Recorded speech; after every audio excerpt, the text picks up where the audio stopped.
अगर आपके साथ साइबर फ्रॉड हुआ, ऑब्वियसली फोन से ही हुआ है। 90% केसेस तो वो होंगे, 10% टैब या लैपटॉप का होगा। तो फोन ही आपको अंदर नहीं मान लेने देके जा रहा है, तो फिर आप अंदर दिखाओगे किसको? लोग वो पैसे रिलीज करवाने जा रहे हैं, उनसे पहले एफिडेविट्स ले रही है। मैम, मैंने कोर्टों में खुद लोगों को देखा है।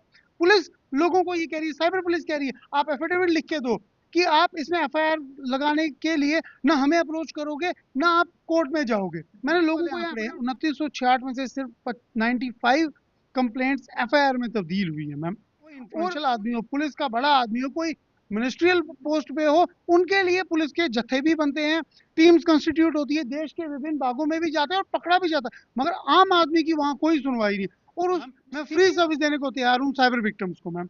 मैं दावे के साथ कहता हूँ, इस चैनल से मैं फ्री सर्विस दूंगा अपनी मैम। नमस्कार, आप देख रही हैं पीसीआई न्यूज। मैं हूं आपके साथ पूजा ठाकुर। आपको बता दें, अक्सर साइबर फ्रॉड के मामले जो है सामने आते हैं, जिसको लेकर एफआईआर भी की जाती है, लेकिन उनमें से कितनी एफआईआर जो है वो दर्ज होती है और कितनों पर जो है वो काम किया जाता है, और इसी को लेकर जो है एडवोकेट नितिन बख्शी द्वारा जो है आरटीआई लगाई गई, और उसमें ये देखा गया कि आखिरकार साइबर फ्रॉड के मामले जो है लगातार बढ़ रहे हैं, लेकिन इसका हल जो है वो क्यों नहीं हो पा रहा है। तो उनके सामने जो है चौंकाने वाले खुलासे जो है वो हुए हैं। तो साफ तौर से हमारे साथ एडवोकेट नितिन बख्शी जी है। सर, सबसे पहले बताइए कि इसकी रिपोर्ट जो है वो क्या बताया, उसने क्या खुलासा हुआ? पूजा जी, पहले तो मैं तहे दिल से आपका शुक्रिया करना चाहता हूँ। आपने अपना बहुमूल्य समय निकाल के अपना काम छोड़ के जम्मू कश्मीर हाई कोर्ट के बाहर आए और मेरा इस मुद्दे के ऊपर मेरे व्यूज़ जानने के लिए I am highly thankful to you.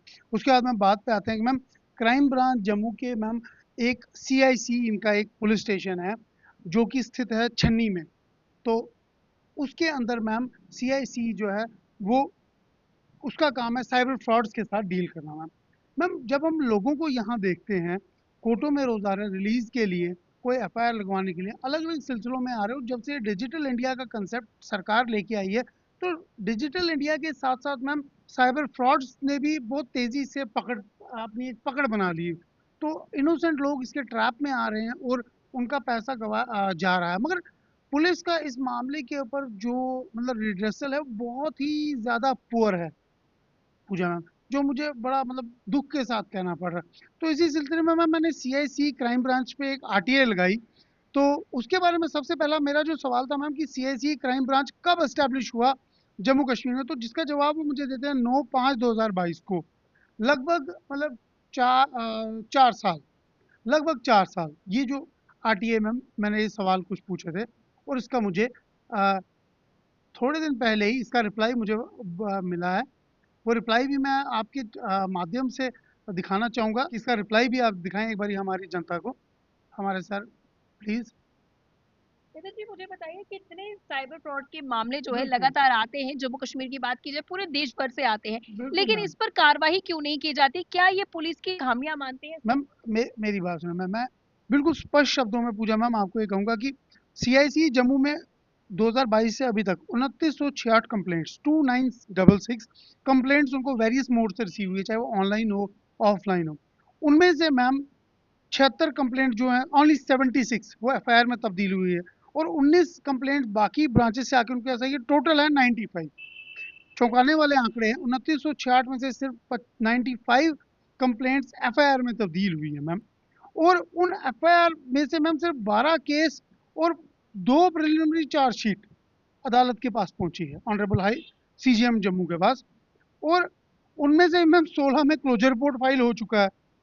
तो मैम इसके ऊपर मैम मैं पुलिस की नाकामी भी कहूँगा, मगर मैम एक तरह से और चीज़ है, सरकार को इस चीज़ पे तवज्जो देना पड़ेगा। हालांकि सीआईसी क्राइम ब्रांच को अब एक कुछ नया उन्होंने उसका बनाया है, उसको अपग्रेड किया, बट वहाँ पे मैन पावर की भी ज़रूरत है और इंफ्रास्ट्रक्चर की भी ज़रूरत है और मॉडर्न टेक्नोलॉजीज़ की भी ज़रूरत है, जिससे आप हैकर्स को एंटी हैकर्स बन के उनकी गर्दन दबोच ले। जो ये साइबर फ्रॉड्स है, इनके इनके खिलाफ एक ऐसी दवाई बने, ऐसे इंफ्रास्ट्रक्चर हो कि आप उनकी गर्दन दबोच सके। इंफ्रास्ट्रक्चर की भी खामी है, मैन पावर की भी खामी है। और एसएसपी सीआईसी को मैं कहना चाहूंगा कि इसके ऊपर गौर फरमाए। और उससे बड़ी बात मैम, एक एफआईआर 18/2023 है, जिसके ऊपर ऑनरेबल हमारे कोर्ट का भी एक ऑर्डर आ चुका है कि उसमें प्रीवियस इन्वेस्टिगेटिंग ऑफिसर को लाया जाए फिर से। बट बड़ी हैरान करने वाली बात है मैम, उसका जवाब मुझे आरटीए में मिलता है कि वो इस डिपार्टमेंट के हिस्से नहीं है।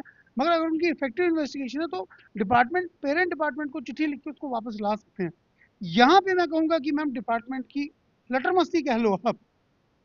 तो कुल मिला के इसमें पिस्ता हमारे देश का आम आदमी है जिसने आपने बताया कि कंप्लेंट काफी ज्यादा होती है, लेकिन बिल्कुल एफआईआर दर्ज जो है वो काफी कम आंकड़ों में की जा रही है। इस पे क्या कहेंगे कि क्या कारण है कि इतनी कम एफआईआर हो रही है, क्योंकि मैम, विक्टिम जो है वो परेशान है। यहीं पे पुलिस का जो एक मैं कहूँ आपको उनका कार्य प्रणाली के ऊपर एक सवालिया निशान खड़ा होता है कि अगर 2906 2966 कंप्लेंट्स आपके पास आई हैं तो 2966 में से सिर्फ 76 ही क्यों एफआईआर में तब्दील हुई। लगातार जो है भारत सरकार जो है वो इस पर काम कर रही है, अवेयरनेस ला रही है। लोगों के मोबाइल पर मैसेजेस आते हैं, फ्लैश होते हैं कि साइबर जो फ्रॉड होता है ये ओटीपी ना दे, पिन शेयर ना करे। उसके अलावा बताया जाता है कि कोई भी अगर आपकी शिकायत रहती है तो उसके लिए नंबर भी जो दिया जाता है 1930 नंबर करके दिया जाता है और बोलता है कि अपनी शिकायत को दर्ज करवाए। तो क्या ये दर्ज कराई हुई शिकायत वेस्ट जाती है? देखिए मैम, उसके ऊपर मैंने आपको पहले भी ये बात बोली, फिर मैं रिपीट करूंगा कि हमारे हिंदुस्तान के अंदर डिजिटल मीडिया बढ़ चढ़ के आया, मगर डिजिटल मीडिया के साथ साथ जो उसके मतलब ये बुरे प्रभाव थे कि लोगों के साथ साइबर फ्रॉड हो गया, इसके लिए पहले इंटीमेट नहीं किया गया लोगों को। आज भी लोगों के फोनों पे मैसेजेस आ रहे हैं और लोग इसके झांसे में फंस रहे हैं मैम।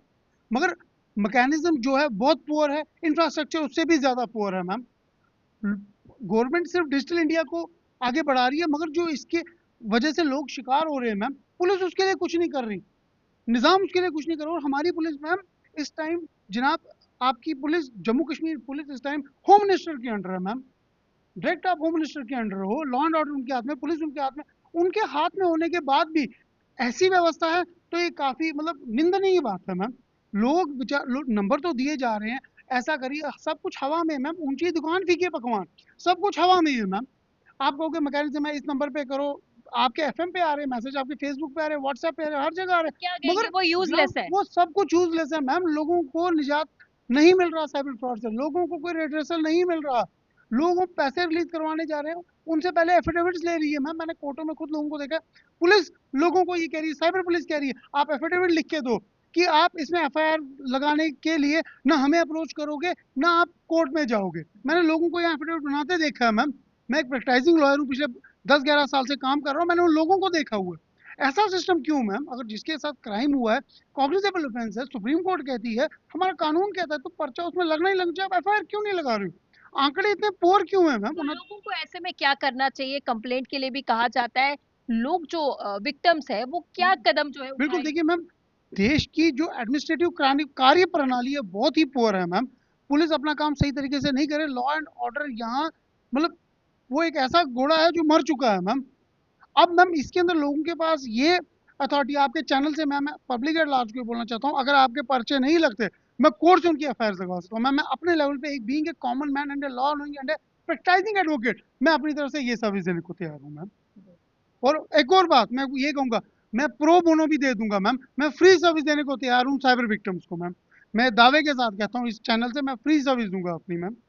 तो मैं अपनी लोगों फ्री सर्विस लोगों देने को को अब क्या तैयार हूँ। करना चाहिए? पुलिस पे विश्वास करना चाहिए या हाई कोर्ट का रुख करना चाहिए? देखिए मैम, अगर पुलिस की तरफ आप जा रहे हो, वो आपकी बात नहीं मान रहे, तो नितिन बख्शी को अप्रोच करें, तो अदालत का दरवाजा हम खटखटाएंगे, एफआईआर जरूर लगाएंगे, क्योंकि जब तक आपकी फर्स्ट इंफॉर्मेशन रिपोर्ट लॉन्च नहीं होगी, आपके केस के अंदर कार्रवाई हो ही नहीं सकती मैम। ये सबसे बड़ी विडंबना है जो लोगों को अवेयर करना पड़ेगा मैम हमें। और इन आंकड़ों को, सीआईसी को सुधारना पड़ेगा। और कोर्ट की जो डायरेक्शन आई है 18/2023 में, एफआईआर नंबर 18/2023 जो आई है, एसएसपी सीआईसी को उस चीज को जल्द से जल्द इंप्लीमेंट क्या करना कहेंगे चाहिए अगर मैम। साइबर पुलिस काम करना चाहे तो ये एफआईआर जो है इस पर जल्दी रिजॉल्व जो है वो हो जाएंगे? मैम, अब आपने ये वो तो बात सवाल क्या है? पूछा मैम, आपने वो सवाल पूछी, अगर मंशा है तो कुछ भी हो सकता है। Where there is a will there is a way, there is definitely a way ma'am. उनकी विल ही नहीं है मैम काम करने की। एक आम आम आम पब्लिक जो है मैम, वो वहां धक्के खा रही है, खजल हो रही है, बाहर उनको बोला जाता है फोन अंदर नहीं लेके जाना। अगर आपका साइबर फ्रॉड हुआ, आपके फोन के अंदर कुछ डेटा आप अंदर दिखाओगे कैसे उसको? सबसे बड़ी विडंबना तो ये है मैम। वहां पे सीआईसी, आप क्राइम ब्रांच में तो जाओ, क्या आपको कहेंगे? बात करते हैं गरीब दो लोगों मिनट की में। सुनवाई नहीं है मैम, इसमें? उनको कहा जाता है अपना फोन बाहर रखो। अरे एक टेक्निकल चीज आपको मैं बताना चाहता हूँ पूजा दीदी, कि अगर आपके फोन, आपके साथ साइबर फ्रॉड हुआ है, ऑब्वियसली फोन से ही हुआ है, 90% केसेस तो वो होंगे, 10% टैब या लैपटॉप का होगा, तो फोन ही आपको अंदर नहीं मान लेने देके जा रहा है, तो फिर आप अंदर दिखाओगे किसको? क्या और व्यवस्था और पुअर है हाँ, इनकी? कोई बहुत ही पुअर है ma'am, nil at the bottom है। हाँ, कोई इन्फ्लुएंशियल आदमी हो, पुलिस का बड़ा आदमी हो, कोई मिनिस्ट्रियल पोस्ट पे हो, उनके लिए पुलिस के जत्थे भी बनते हैं, टीम्स कंस्टिट्यूट होती है, देश के विभिन्न भागों में भी जाते हैं और पकड़ा भी जाता है, मगर आम आदमी की वहां कोई सुनवाई नहीं। और उस स्थिति और परिस्थिति के अंदर आम आदमी आम आदमी के पास एक ही ऑप्शन है, वो है ऑनरेबल कोर्ट। तो ऑनरेबल कोर्ट में आए मैम, तभी इन चीज़ों को किसी हद तक एक बहुत बड़े पैमाने तक सीधा किया जा बहुत बहुत सकता है। धन्यवाद हमारे साथ जुड़ने के लिए। तो इन्होंने काफी ज्यादा आंकड़े जो है बताए और ये बताया कि किस तरह से साइबर पुलिस जो है वो काम कर रही है। उनका ये साफ तौर से कहना है कि आम लोगों के लिए कोई भी सुनवाई नहीं होती, उनके सिर्फ जो शिकायतें हैं वो कागजों तक रह जाती है, उसका हल जो है समाधान नहीं होता। इन्होंने साफ तौर से कहा है कि अगर आपके साथ भी ऐसा फ्रॉड हो रहा है तो आप हमारे पास आइए, हम आपका जो है इसको लेकर जो है समाधान निकालने का प्रयास करेंगे। अगले वीडियो लेकर फिर मैं हाजिर हूँ, तब तक के लिए आप देखते रहिए पीसीआई न्यूज।